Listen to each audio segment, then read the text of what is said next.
Hello everyone, welcome to the class. For this class, we will use the book by Moyer, McGuinn and Rao, Contemporary Financial Management. We will use the 14th edition of the book.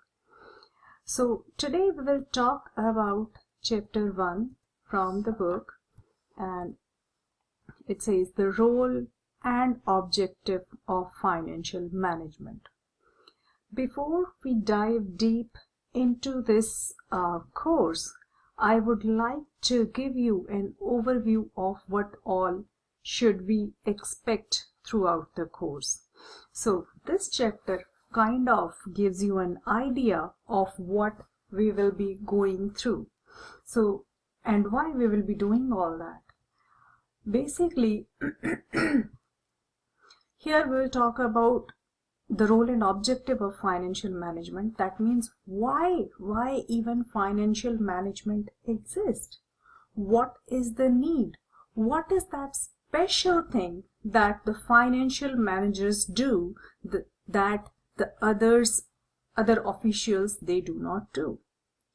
And when they are taking a particular decision, what is the objective that they always bear in their mind and that guides them through their activities?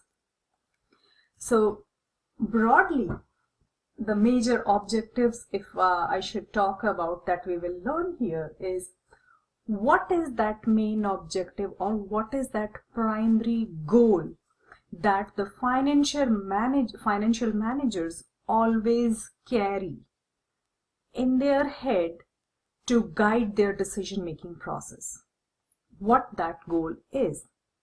So while explaining that, I'll talk about different stakeholders and for whom those financial managers ultimately work. Then we will also talk about what are the determinants of a firm's value, how the value of a firm is determined. So while determining, of course, we will not learn how to calculate all those things in this specific chapter. So going through this course, we will also learn to value a firm.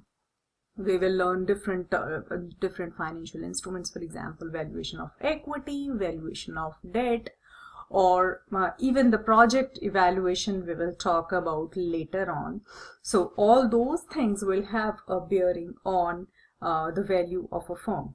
But here in this chapter, I will give you one basic idea which we will use throughout the course, and the determinants, those determinants for firm valuation.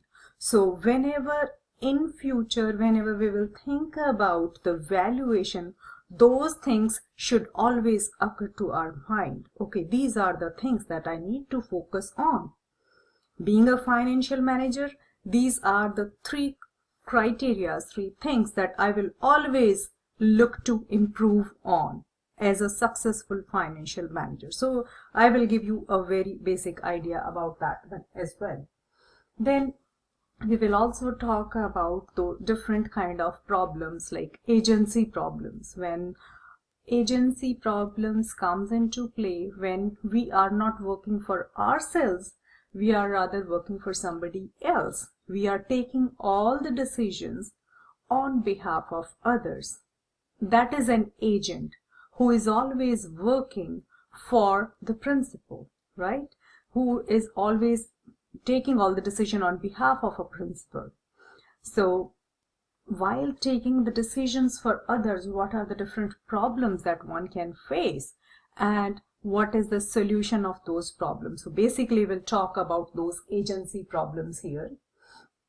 And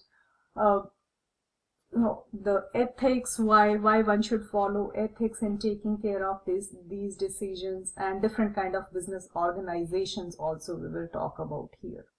So it will give us a broad idea about what are we going through and going to learn throughout the course.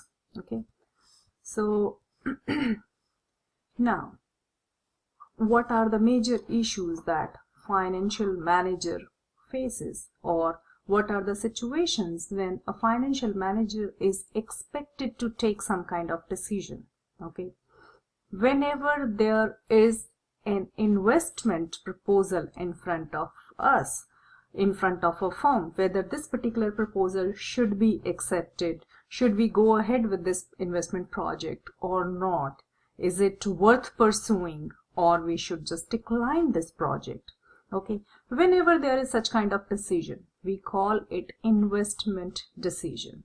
Okay, so that is the place where financial manager will use the analytical tools and decide whether this investment project is going to be successful or not. Successful in the sense whether it will align with the overall objective of the firm. Okay, where will the funds come from to finance that investment project? Different sources of finance. Okay, different sources where you can get funding from, but which source to pick? Again, that has to be aligned with the overall objective of the firm. That is why I just told you that whenever the financial manager takes the decision, the financial manager needs some kind of guidance in the back of the mind before taking any decision. So that guidance is served by the major objective of the firm. Okay, of course we'll talk about what that major objective is. Then, does the firm have adequate cash or access to cash to meet its daily operating needs? How much cash is required? Financial manager has to decide how much cash is required, and do we have sufficient funds, sufficient cash which we need? Are we having excess, more than the cash required? If it is more, then again that cash is lying idle, which is useless. How much inventory should be held? So these kind of decisions, two of these decisions are concerned with working capital management. The first one here, this decision would be the capital budgeting decision. The second one right here would be considered as your capital structure decision. Then, is merger or an acquisition advisable? Should we go for this? So these are the broader decisions. And definitely one of another important decision is dividend decision, whether they should distribute dividend or not, or just flowing back of profit should be done at that stage. So all those things, all those decisions are to be made by the financial manager. So this is one of the key positions in any firm. And a financial manager carries a lot of weight on his shoulders for the success of a business organization. Because imagine, any of these decisions taken wrongly will directly affect a firm, and some of the impacts are really long lasting. For example, investment decision. If one takes a wrong decision to invest in a project where it shouldn't have been invested in that project, so in that situation it's a long-term project and it's really difficult to step backwards. So those kind of decisions are really important. One has to be really careful while taking those decisions. So that's why I'm saying that they shoulder a lot of responsibility and they need to be really cautious while taking the decision. And throughout this course, we will learn how to make that decision we will learn how the financial manager will take the decision. But always remember, there will be one guiding force, and that guiding force will be the overall objective of the firm. Now, I have been talking about this overall objective or primary goal of a firm. Now the question arises, what that primary goal is. So there is difference of opinion regarding this primary goal, and some of the stakeholders, some of the key position holders, they debate that it should be the profit maximization. But the most widely accepted goal of a firm is considered to be shareholders' wealth maximization. I will also talk why shareholders' wealth maximization should be considered as the primary goal of the firm and not the profit maximization. We will talk about that one as well. But from here, remember, in spite of that debate, shareholders' wealth maximization goal is accepted mostly. Okay, some people have that thing that, oh no, it should be the profit maximization, but there are different arguments which decline that to be the primary goal of the firm.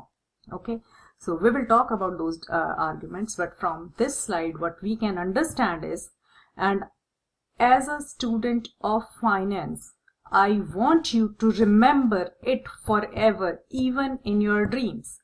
What is the primary goal of a firm? The primary goal of a firm should be shareholders' wealth maximization. That should be the primary goal of a firm.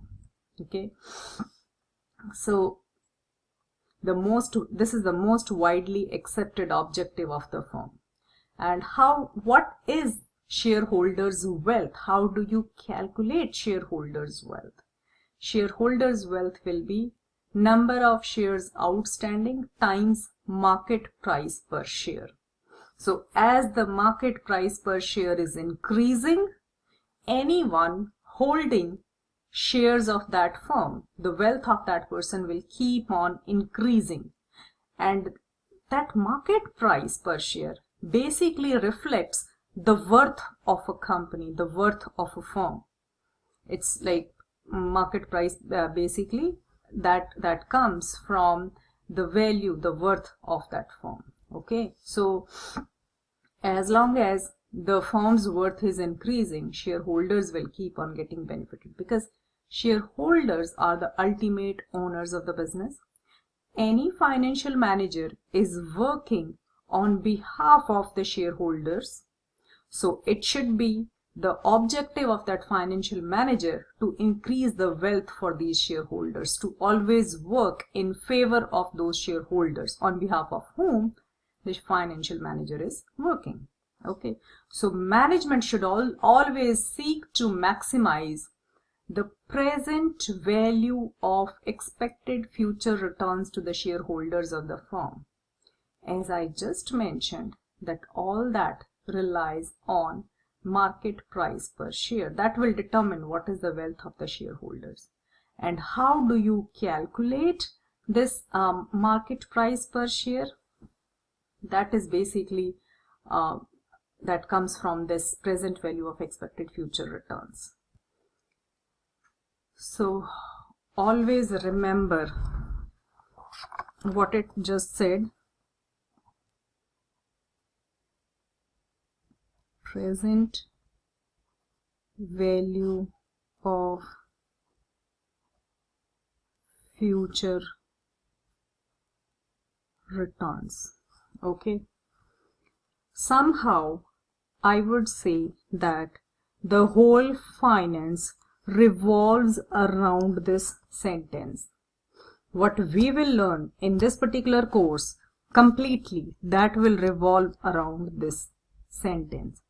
It should be the present value of all the future returns or the future benefits that the shareholders can get. Now assume you are a shareholder, you bought, let's say 10 shares of Tesla.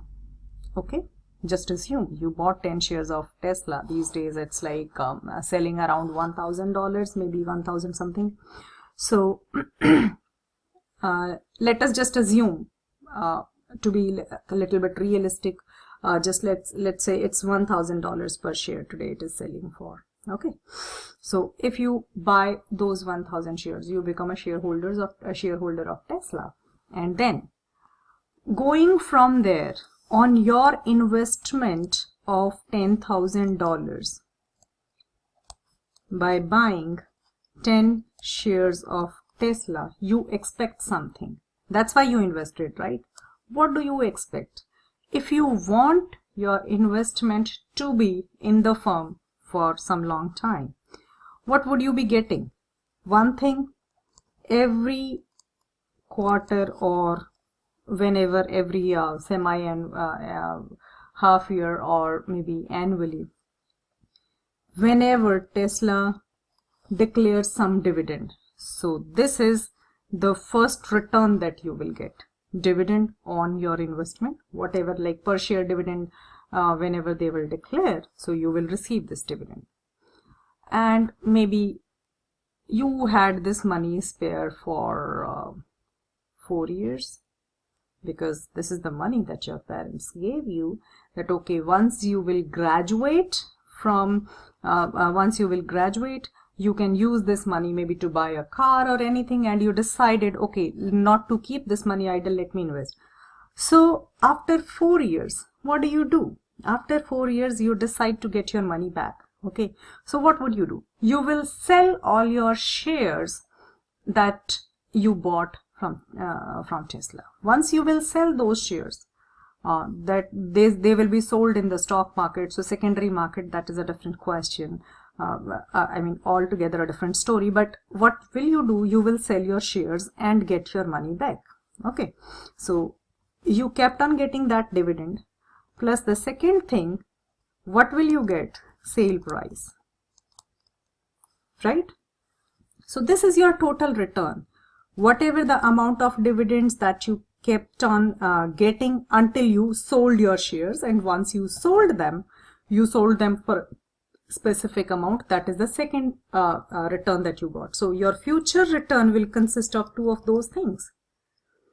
Okay, your regular cash flows and your terminal cash flows. These will be your regular cash flows because they will keep recurring. Like every quarter you are receiving something. Okay, so maybe let's say $10 per share is the dividend. So every quarter you are receiving $100. Okay, and then sale price at the end of 4 or 5 years, let's suppose you could, the share price of Tesla is $1,200 per share, so you could receive $12,000 at the very end. Okay, so these were the total cash flows that you could get. Okay, $100 for so and so quarters every time, plus $12,000 at the very end. So basically these are all your future cash flows generated, and return definitely would be ending price minus beginning price. That difference will give divided by your initial investment, that will give you the return. But these will be the cash flows that you will keep on receiving. Once you get the present value of these cash flows, that present value should be equivalent to this $10,000. Okay, so these are your cash flows divided by 1 plus R to the power of T. Okay, so here I equals 1 to T, whatever your time period is changing. So these are your cash flows, and this is how you get the present value. You basically discount your cash flows to get the present value. When I will talk about time value of money chapter, I will definitely talk about how do you get to this formula. Okay, but till then I just wanted to show you that there has to be a way how you calculate the present value of your cash flows. Plus these are your terminal cash flows at time T.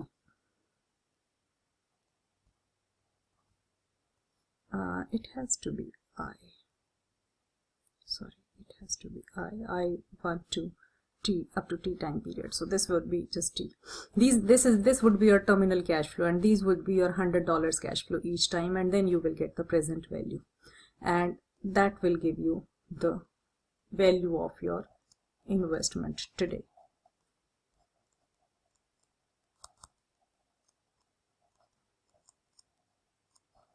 So the three factors which are important here is 1, cash flows,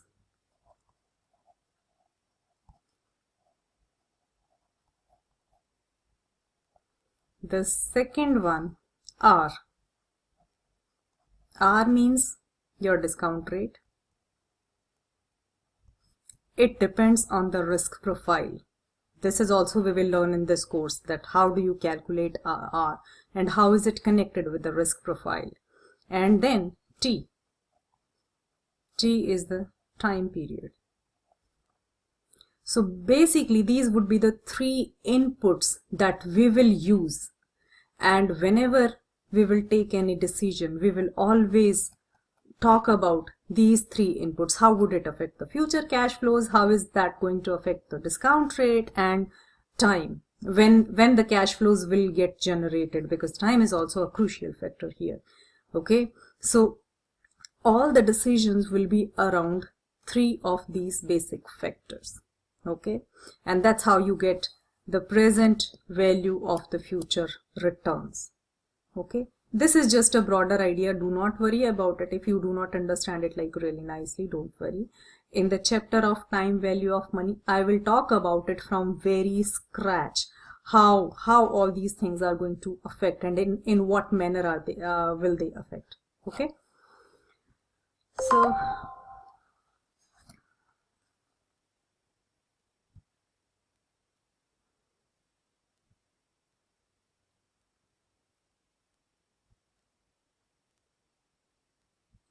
now, there is a school of thought which says that when we stick to the goal of shareholders' wealth maximization, there are some other concerns in place.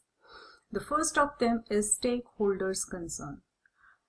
The people who advocate that school of thought, they say that there are different stakeholders in a firm. It's not only the stockholders who should always get the benefit. Okay, there are other stakeholders like customers, employees, suppliers, or the community as a whole in which the firm operates. Since all of them are providing, if the stockholders are providing funds to the firm, customers, employees, suppliers, or even the community, they all are providing different kind of resources to the firm. And those are the resources which help in the success of the firm. So the advocates argue that one can never ignore customers, employees, or suppliers, or other community just for the shareholders.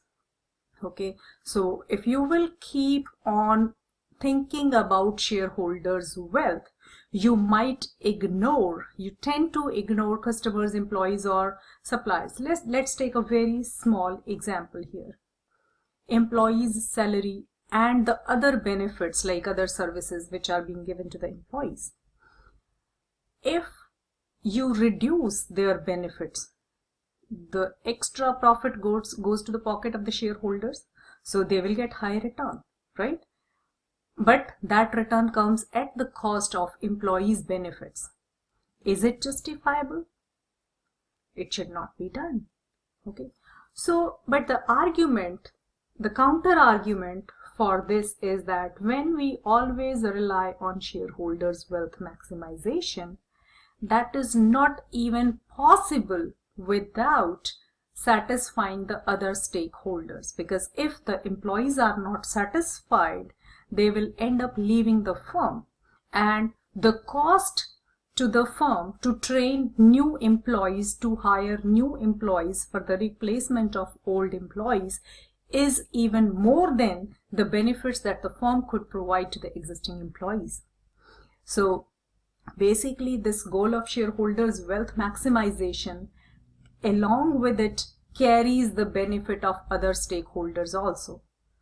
Another example, if we talk about the customers, if the customers are not satisfied, the firm's revenue will keep on declining. Okay, so customer satisfaction also aligns with the goal of shareholders' wealth maximization. Then other concern related to it is divergent objectives. Now, shareholders and the managers are two different parties in a firm. Shareholders are the principal, managers are the agent, on behalf of whom? On behalf of managers are those agents who are working on behalf of the shareholders. So when it comes to like their objectives, definitely managers would like to satisfy their personal objectives before the firm's objectives. Okay, for example, managers would like high salaries, managers would like more perquisite benefits for themselves, like lavish office, all those like meeting at different great places where they get to visit some nice places as well, and all those things. So they would like those benefits, but those benefits come at the cost of shareholders' wealth maximization.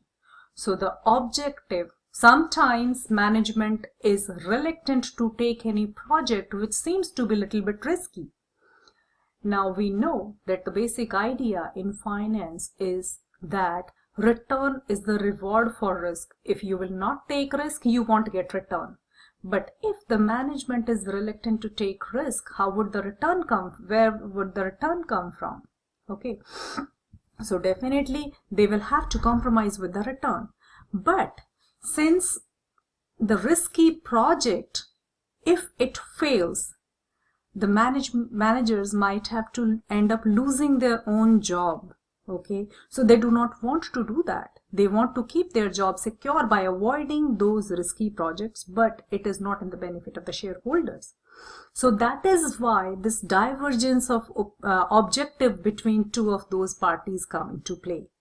They would rather, the managers would rather keep their jobs safe than getting returns to the shareholders. They would like to go for safety of their own job even at the cost of shareholders' wealth maximization goal. So that happens. If that happens, how those things can be dealt with? Okay, so these are the things which brings into agency problems, agency issues.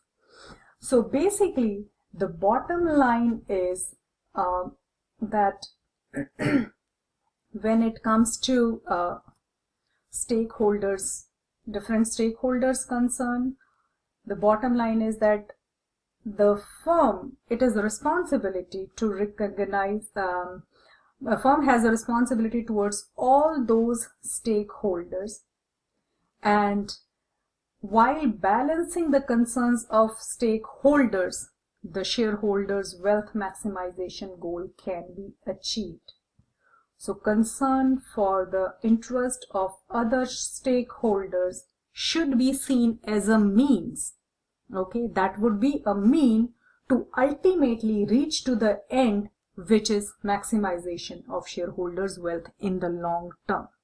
Okay, and now we know that this divergent objectives, this divergence of objectives is the reason for this is because there is a separation of ownership and management. Owners are the shareholders, whereas manager is different, who is acting on behalf of the managers. So that's when this divergent objectives issue come into play. So there are different kind of things that can be resorted to in solving these issues, like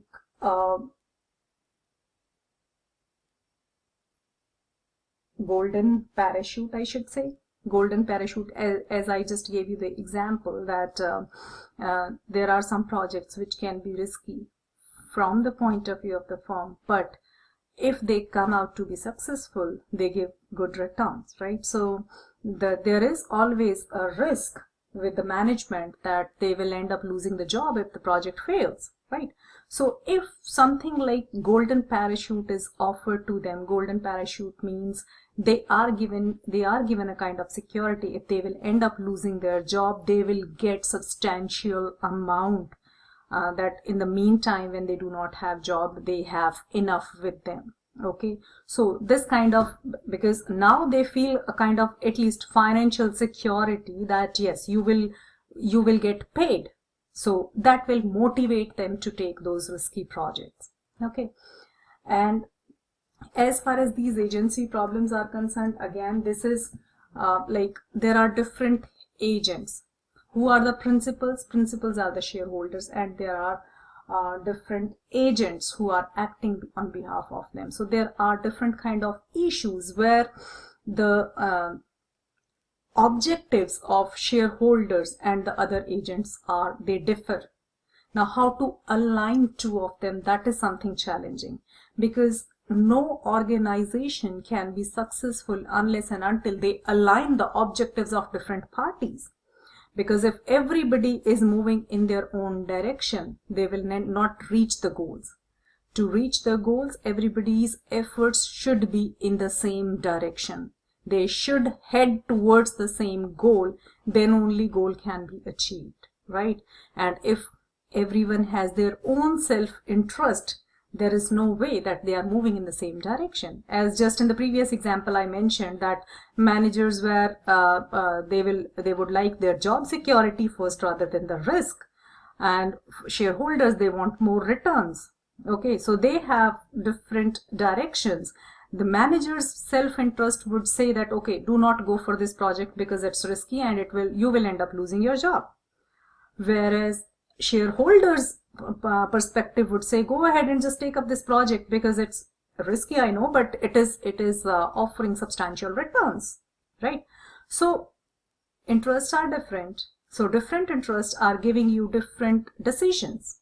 Okay, so one has to try to align all those objectives in the same direction so that ultimately the goals are achieved. For example, when it comes to the agency issues between stockholders and the creditors like the debt holders who get fixed return, fixed interest rate on time, no matter whether the firm is making any profits or not. Stockholders, as opposed to them, they have the right only on the residual. Okay, and creditors, they get fixed confirmed returns like in terms of interest, but the problem with them is those returns are definitely lower than what the stockholders get. Okay, so sometimes the stockholders want more debt. If there is more debt, then definitely the riskiness of that firm increases, more debt in the capital structure. But stockholders can get better returns by relying on cheap source of finance and investing that money and making more. Whereas it is risky for the creditors, because now earlier they only had few creditors had the right on the assets of the firm. Now that right is distributed among more creditors. So let's assume there's a situation when the firm goes bankrupt. Okay, so there is high chance that they won't get their full amount back, because now that has to be distributed among many people, many creditors, right? So their interests are not aligned in that case. Their interests in that situation are different.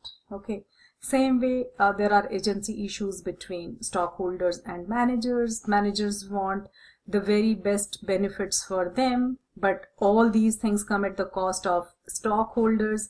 Managers show shirking attitude, and that attitude definitely who get to penalized by that attitude of managers? Definitely the stockholders. So those are the issues. Now those issues need to be solved. So sometimes the stockholders end up paying substantial cost to take care of these agency issues, okay, between the managers, like substantial cost in terms of monitoring. Okay, they monitor the managers, they monitor their activities and all that. Okay, since these agency problems are prevalent a lot, and there have been significant events in the corporate world which led SEC or the security exchanges like NYSE, NASDAQ and MX, the conference board, the other experts to think about those concerns, and they came up with the solution that, okay, these agency problems between management and the stockholders, these agency problems can be solved, but all the firms have to follow some strict corporate governance mechanism. Okay, that corporate governance mechanism will keep check on the activities of the managers. Okay, that needs to be done. And the suggestions that those different parties involved, like those regulatory bodies, and they came up with, like that, those suggestions were for better corporate governance, and that corporate governance can be improved by, like, the board of directors of that corporation should have most of independent directors who do not have anything directly to do with the firm. So they should be independent of that firm. Excuse me. The committee that nominate those members of board of directors, that committee should also constitute or should be composed of independent directors only. There should be a separation of chairman position and CEO position. CEO should not be the chairman of the board of directors. All the members of audit and compensation committees, the job of audit committee is to check, to keep a check on all the transactions that are being done and all those things. So those audit and compensation committees, they should be independent directors. They should not be directly a part of the firm.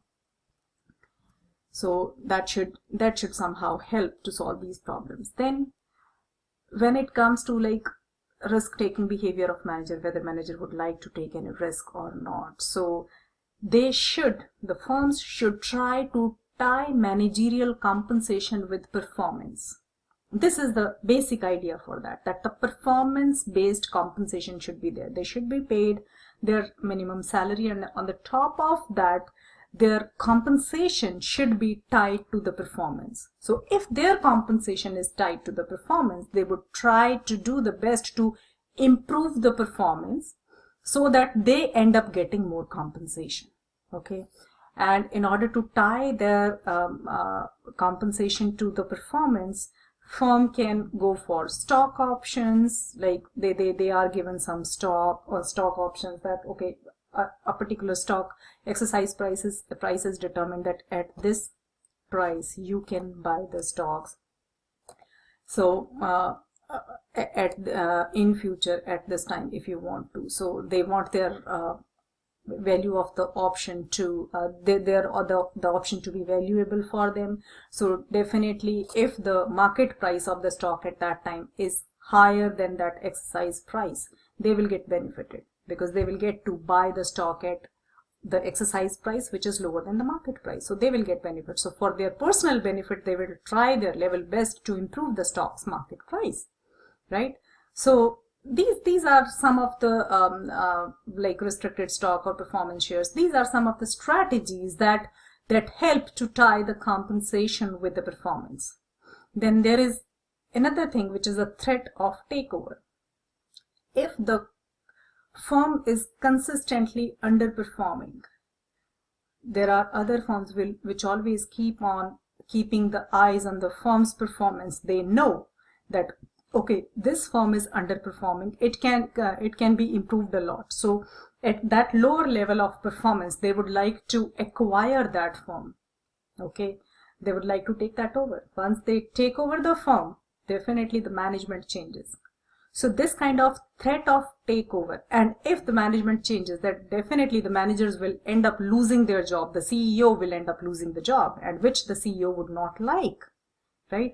So this threat of takeover is also somehow helping with these agency issues. So since they would never like the firm to be taken over by or acquired by some other firm, so they would like to consistently show better performance so that others do not see that it is underperforming and there is a lot of potential in here.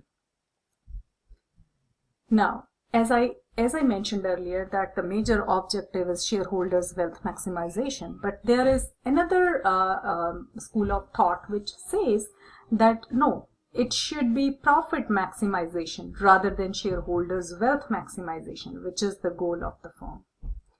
Now I will present some of the arguments here which will say that why profit maximization should not be considered as the major objective.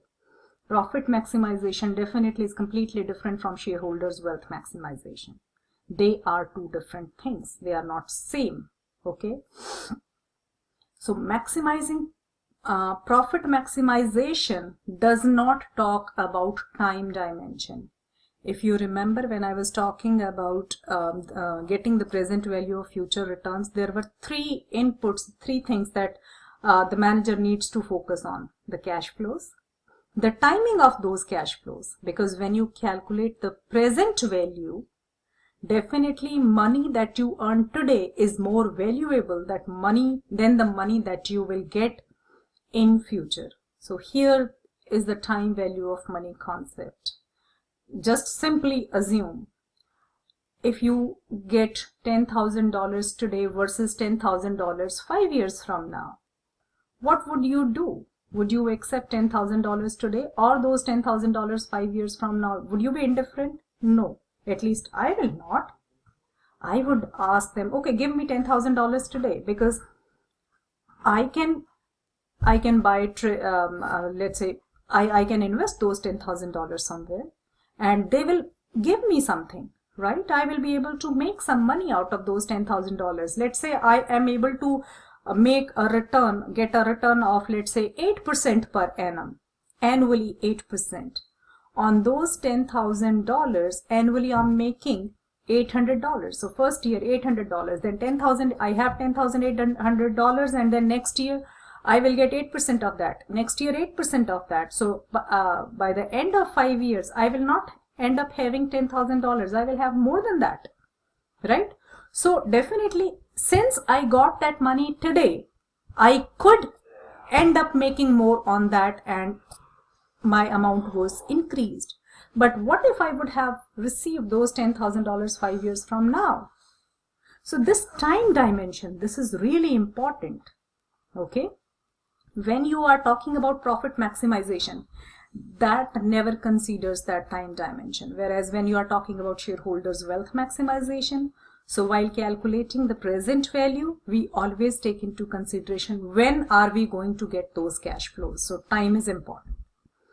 Okay. So profit maximization, like they think of, okay, short term versus long term. They do not pay attention to those parts. Okay, you see the profits and that's it. Then GAAP, generally accepted accounting principles. According to that, there are multiple definitions of profit, and people use different definitions for their own benefit. So it is difficult to hold management responsible, because according to management, the figure of profit can be different from what you see the profits are. Okay, because of those loopholes in the definition of profit. Then profit maximization does not take into consideration how much risk are you taking to make those profits, right? Because whereas when you are talking about shareholders' wealth maximization, we are taking into consideration R. If it is more risky, then our value of R is increased and the present value keep on decreasing accordingly. Whereas profit maximization goal completely ignores it. Okay. So we definitely, these two are completely different things, profit maximization versus wealth maximization. But profit maximization ignores some of the very basic things. So that's why it is not generally accepted as the major goal of the firm, because it is quite possible that the firm is not giving profit in the first 5 years, right? Because they are investing in some really good projects which will start giving a return after 5 years. So should the firm be closed within those first 5 years because it was ending up in losses? No, right? Because we see the prospects in future that is going to outperform most of its competitors. If we see that, right, we should stick with the firm. But profit maximization goal shows like, okay, no, first year losses, second year losses. So this CEO is dumb and just get rid of the CEO, or just take all your money out of this firm because it is giving losses for consistently 2 or 3 years. Profit maximization goal is not forward looking. It looks backwards at history. right? Whatever happened in the past and what is the current result of that, right? Whereas one has to be forward looking. What would it give us going forward in the future? Okay. Then profit maximization goal relies on book values, which is like the historical value of all those things, how much depreciation has been charged and all those things. So the book value, not the market value, what its present value is. Okay. So determinants of value, as I mentioned earlier also, like these are the three determinants. Whenever a financial manager will take a decision, the financial manager will always see the impact of that decision on these three aspects. How this new project that we are willing to take up affect the future cash flows of the firm. When are we going to get those cash flows? And how would it affect the overall risk of the firm? These are the three major determinants of value of the firm. Whether that new project will add to the value of the firm or not will depend on all these three aspects. What the cash flows are expected, what would be the timings of those cash flows, when are we getting those cash flows, and last but not the least, the risk. How would it contribute to the overall risk of the firm? Okay, so not in chapter 2, but from time value of money onwards, we will always talk about three of these things. So throughout this course, you will hear me, maybe you will get bored, you will hear me saying cash flows, timings and risk. These kind of inputs, you will always hear me talking about these things, because this is a basic of this whole course. Always remember. Now we will talk about what a manager can do to influence the value. So definitely those three things are there, but they are the end result. Okay, the inputs that needs to be given to improve the value, those inputs come from the decisions like what products and services should be offered for sale, what technology for production do we need to use, because production technology will help us save some costs. So cost saving, that will lead to high level of cash flows, right? Because you will end up getting more of the cash flows by saving some of the cost.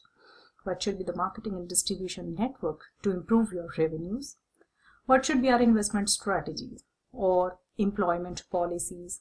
Because employees are the strength of the business. If their productivity is high, then definitely it will lead to the overall improved cash flows.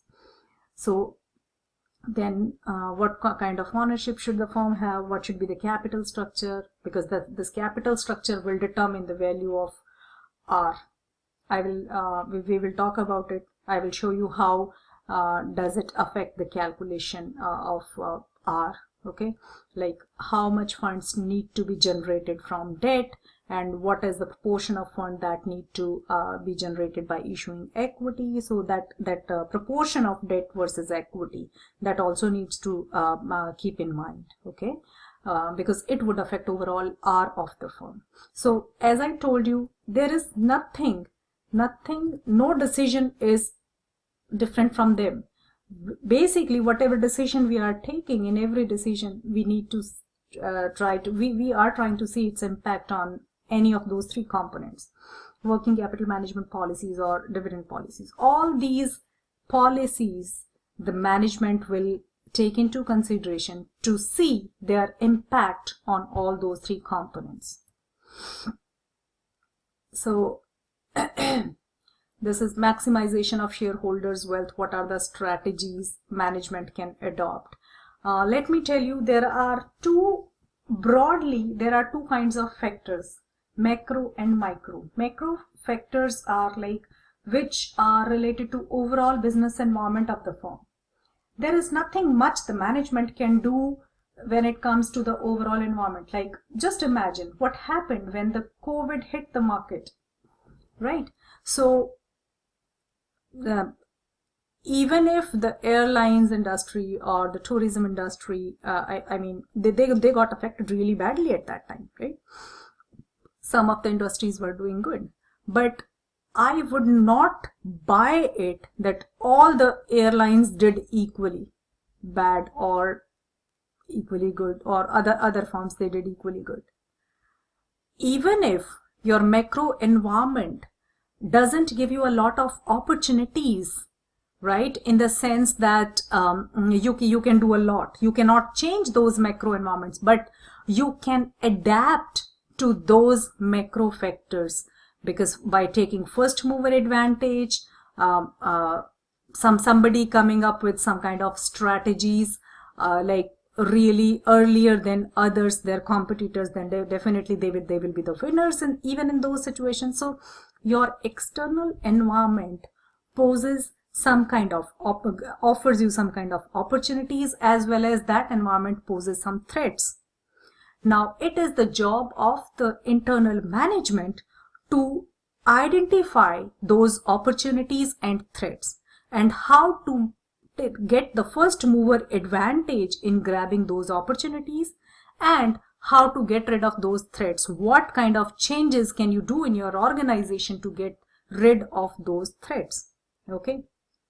So there are, and definitely internal, the micro factors which are specifically related to that firm, they can always take that decision. Okay. So how these things affect the stock prices, how does it reach to the bottom line? As I told you, whether it is macro environment, according to your external factors, external factors, you go down to the internal factors, you see what your policies are accordingly, and then all those things jointly affect the timing, risk, and expected cash flows, and that is something that will determine the market price of the share or the shareholders' wealth. Okay. Now we'll talk about some of the forms of business organization. You all might be aware of like 3 major forms of business organizations, like sole proprietorship, partnership, or the corporations. Like there are not a lot of corporations, big giant corporations, but there are a lot of sole proprietor firm around us. Okay. There are a lot of partnership firms around us, although they do not contribute much to the overall profits that the firm make. Sole, as the name itself suggests, sole means single owner, single proprietor. It is owned by one person. It represents 72% of all US businesses, whereas the revenues overall that these sole proprietorship firms generate is overall 4.1% of the total business revenues. Not a lot. Although 72% of the business are sole proprietorship business, but they do not generate a lot of revenue. Lot of revenue is generated, almost 81% of the revenue is being generated by only top 18%, only 18% of the organizations which are corporations. Overall, 18% of them are corporations, and they generate 81% of the overall revenues. So the advantages, but the sole proprietors, definitely it comes with some of the advantages. That's why like 72% of the businesses are sole proprietorship. Easy and inexpensive to establish. And disadvantage would be, if the business goes down, you are losing everything. Like even like your personal property is not safe. If you go bankrupt, your personal property can also be used to repay the debts. So unlimited liability of that owner.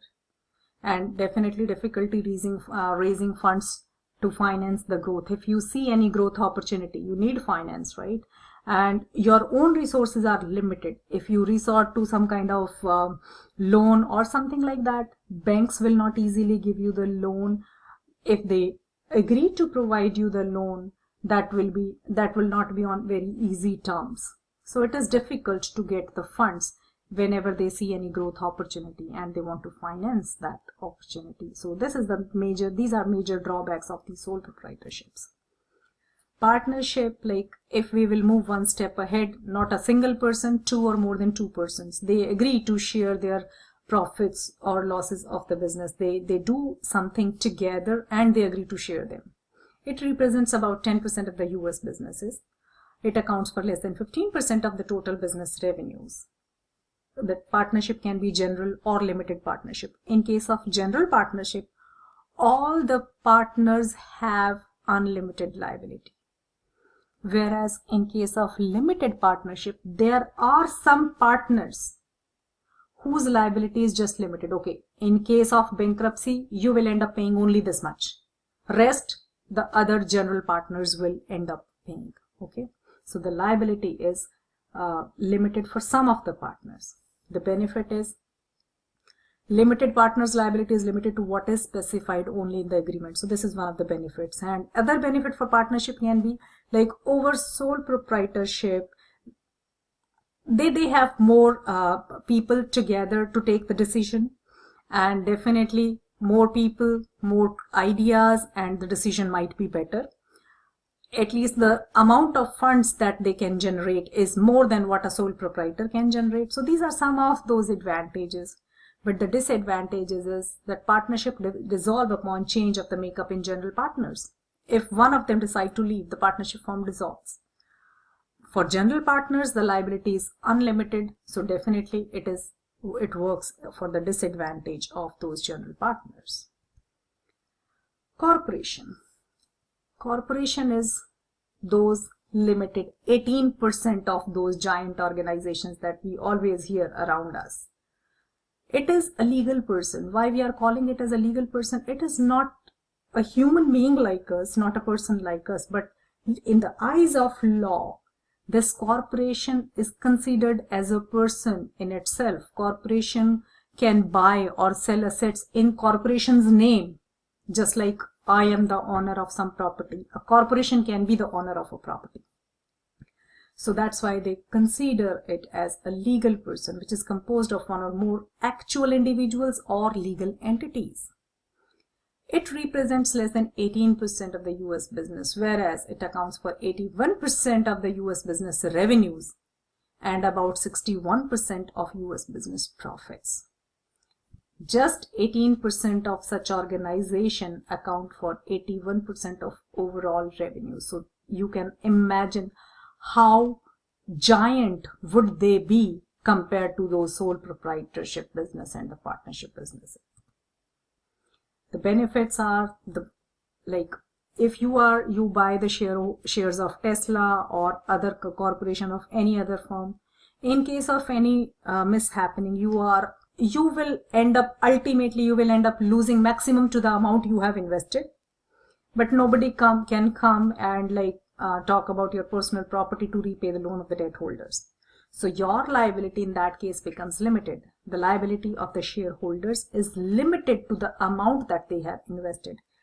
At max, they will end up losing what they invested, but nothing beyond that. Another benefit is these are permanent in nature. Today I am the shareholder. If I sell the shares, somebody else buy it, that person becomes the shareholder, but that doesn't affect the running of that organization. That will keep on going. Generally, it is said that they have perpetual succession, means members can come, members can go, but the corporations go on forever. That's why the companies have life of 200, 500 years. That is quite possible. Flexibility, that offers flexibility to the members. If today I decide to invest in Tesla, I can easily. By the evening, I think, oh, there is something wrong with this firm, and I just do not want to be with this firm. Or maybe I see something that, okay, in future it's going to go down. I might end up selling it. If I see, oh, the future is so bright, so I might end up buying more of its shares. So it's really easy. Its shares are traded in the secondary market through stock exchanges. So whenever you want to have ownership of a particular firm, you can go and buy the shares at the current market price.